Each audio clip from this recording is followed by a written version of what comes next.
Hey everyone, my name is Mahbubulah and welcome back to Mahbubulah Explains. Today we'll be looking at the thorax region. Most importantly, in particular, we'll be looking at the bones, the structures of the thorax, which are the ribs, the sternum, the clavicle, and the thoracic vertebrae exactly. So without further ado, you see this bone right here. This bone right here is a very important bone. It is called the clavicle exactly. It's important in stabilizing the shoulder. Exactly. And the space in between the clavicle, this space right here is called the jugular notch. The space where the clavicle sits on the sternum is called the clavicular notch. These two spaces right here. And this is the clavicle. So the clavicle is a structure, a bone that serves as site of attachment for the sternum. It is made up of three parts. The manubrium right here, the body, and the xiphoid process. It's also made up of the sternal angle, this angle right here. So important fact to note about the xiphoid process is it is cartilaginous in individuals that are not up to 30 years, that are between 1 to 30 years old, while an individual that are 30 years and above, it is considered to be a bone. It is no longer cartilaginous. It has the cartilage has calcified.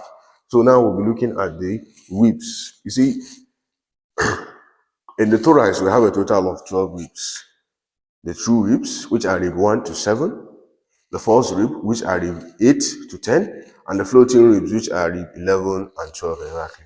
So the difference are, you see, the true ribs are ribs that have individual costal cartilaginous attachment to the sternum, while the false ribs are ribs that in which the costal cartilage fused together to form a single attachment to the sternum exactly, while the floating ribs are ribs with no sternal attachment at all. So the first rib is, as you can see, this is the first rib, this is the second rib right here, this is the third rib, this is the costal cartilage, this is the fourth rib, the fifth, the sixth, the seventh, and the eighth rib exactly. Now, as you can see, these last three ribs right here, as you can see, the costal cartilage fused together right here to form a single attachment to the sternum.